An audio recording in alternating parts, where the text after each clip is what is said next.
Henri Dess raconte la fête de la musique.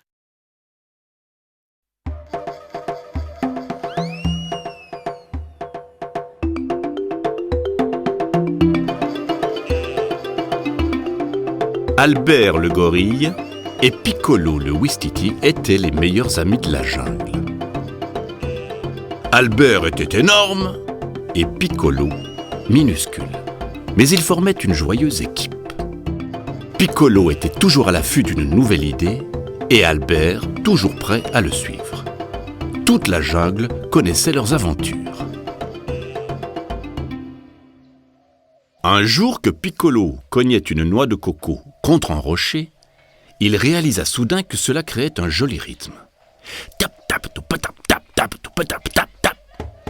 On pourrait presque danser, plaisanta Piccolo. Ça me donne une idée. Hé Albert, et si on montait un groupe de rock? Génial, répondit le gorille. Aussitôt, ils se mirent au travail pour fabriquer leurs instruments. Voyant les deux amis aussi affairés, les oiseaux se mirent à cancaner. Et nous y revoilà. Les singes nous préparent un tour. Piccolo et Albert fabriquèrent une flûte à l'aide de roseaux séchés et une guitare avec des ficelles d'écorce de palmier. Piccolo rassembla des graines et les mit dans une noix de coco, ce qui fit de formidables maracas. Albert alla jusqu'à prendre la vieille peau de Sniff, de serpent, pour en faire un tambour. Lorsqu'Albert eut fini, il s'aperçut tout à coup que Piccolo avait disparu. Il chercha partout, souleva toutes les feuilles, cria son nom aux quatre coins de la jungle. Piccolo restait introuvable.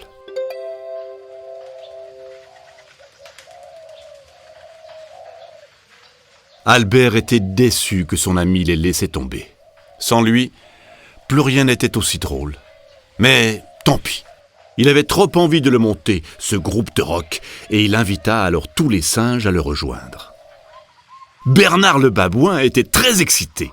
« On va s'amuser comme des fous !» Les singes sautaient dans tous les sens et se mirent à essayer les instruments. Max le chimpanzé souffla si fort dans la flûte que le scarabée qui dormait là alla s'écraser sur le nez de Bernard. Les singes se roulaient par terre en hurlant de rire.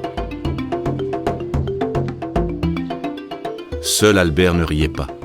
Il se demandait où Piccolo avait bien pu disparaître. Dans toute la jungle, le bruit se répandit qu'un concert aurait lieu au coucher du soleil, près du point d'eau.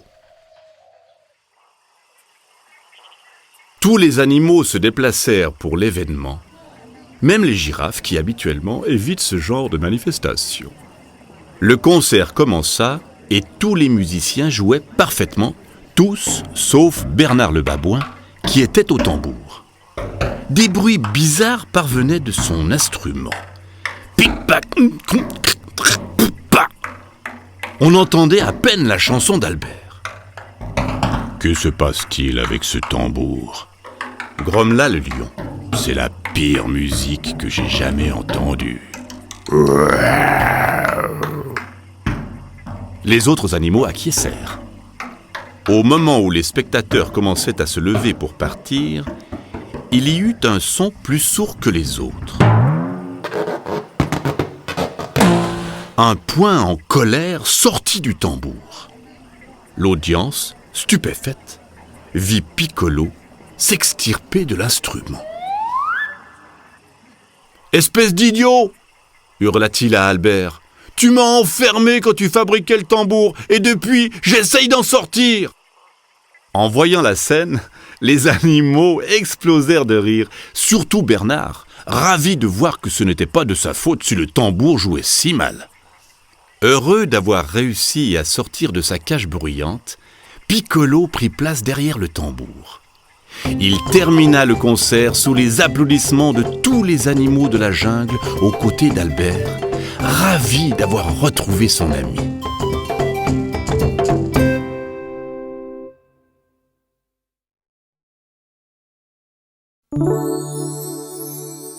Henri Dess raconte « Et si on dansait ?»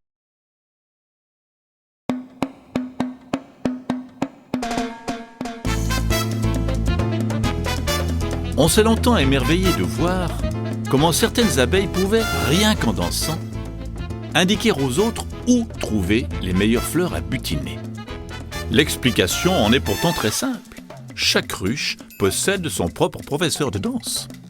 C'était le cas de Babette, une abeille tellement passionnée de danse qu'elle préférait aller voir danser les humains plutôt que rester à la ruche pour enseigner les danses traditionnelles aux autres abeilles. « Où est-ce qu'on danse ce soir ?» demandait-elle aux autres insectes avant de s'envoler vers les soirées et les fêtes.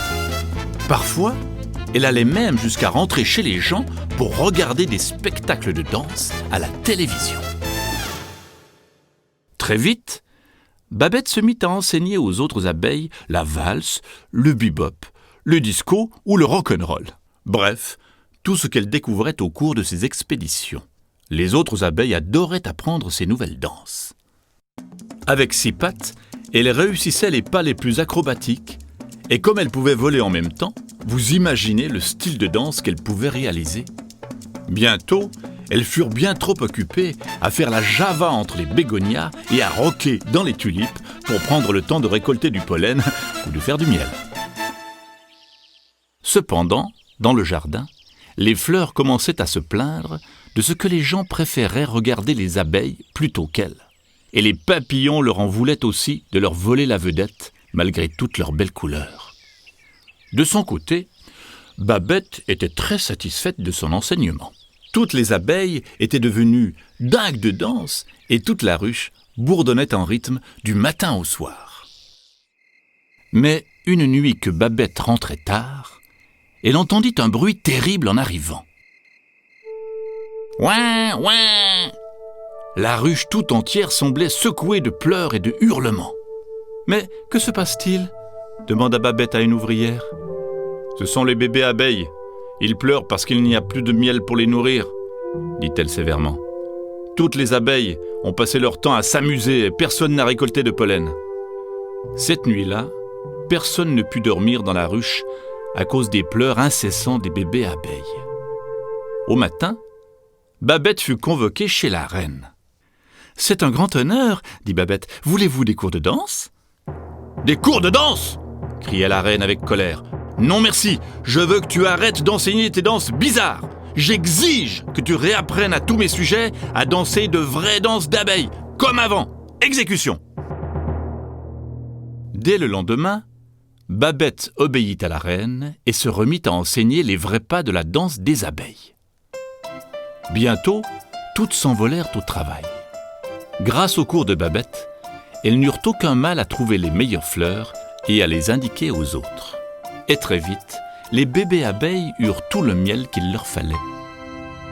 En fait, il y eut bientôt tellement de miel que la reine des abeilles décida d'organiser une grande fête dans le jardin afin de s'excuser auprès des papillons, des fleurs et de tous ceux qui n'avaient pas pu dormir à cause des bébés abeilles. Bien entendu, Babette l'abeille fut la vedette de la soirée. Elle dansa le disco, le rock, la salsa, le bebop, jusqu'au lever du soleil.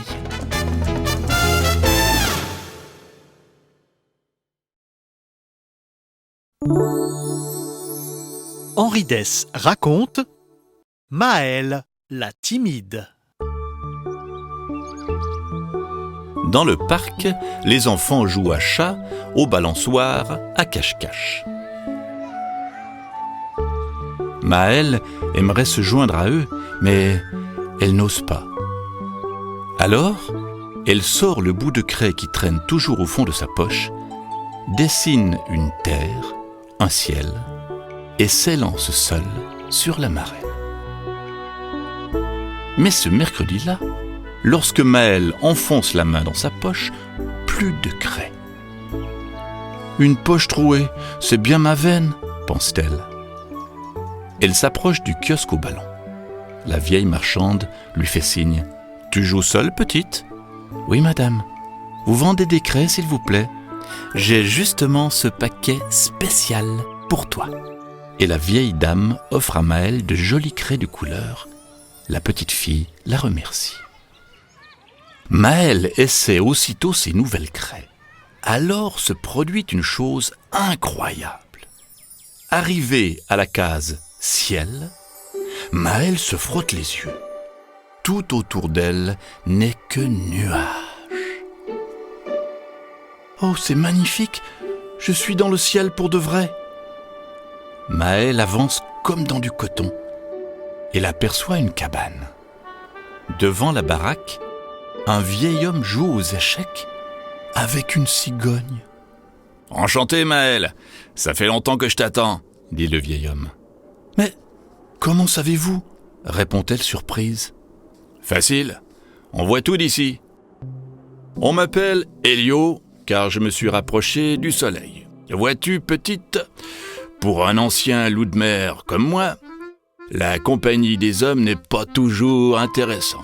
Alors, j'ai choisi cet endroit unique, ma pipe, mon vieux rocking chair et les échecs avec Concorde, ma fidèle cigogne, à la retraite, comme moi. Mélanie, ma femme, m'envoie de temps en temps de la compagnie. As-tu des amis ? Pas vraiment. On dirait que la compagnie ne m'aime pas. Bah, une gentille fille comme toi ? Voyons, à ton âge, rien de tel que les amis ? Serais-tu timide ? J'adorerais jouer avec les autres, mais je m'y prends mal. Bah, si tu n'arrives pas à entrer dans les jeux des autres, essaie de les attirer avec les tiens. Mais je ne connais aucun jeu intéressant, avoue Maëlle. Voyons, réfléchit Elio, je peux t'enseigner les échecs, le poker, le croquet. Mais les enfants d'aujourd'hui aiment les jeux à sensations, des trucs qui bougent ou qui font peur. Il faudrait quelque chose de vraiment extraordinaire comme une marelle magique, sourit Elio. Côté sensation, c'est réussi, non ? Oh, vous seriez d'accord ? Se réjouit Maëlle. Un peu de visite ne me fera pas de mal. On commence quand tu veux. Et le samedi suivant, Maëlle arriva dans le ciel avec 3 filles rencontrées au parc. Chloé, Madeleine et Rachel furent très impressionnées. Elles trouvèrent l'endroit délicieux et burent le thé avec Concorde. Elio était charmant et lançait de grands clins d'œil à Maëlle. Le bouche à oreille fonctionnait à merveille car 1 heure plus tard, Maëlle revint avec 2 jeunes garçons amis de Chloé.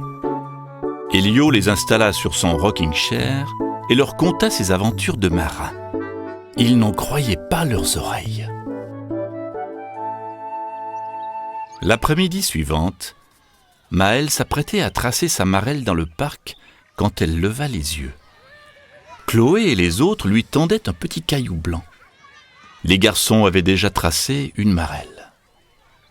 Dans la dernière case était écrit « Maëlle, reine du ciel ». Maëlle sourit. Elle lança son caillou et pensa au moment où elle raconterait à Elio que ses jeux en solo étaient bien terminés.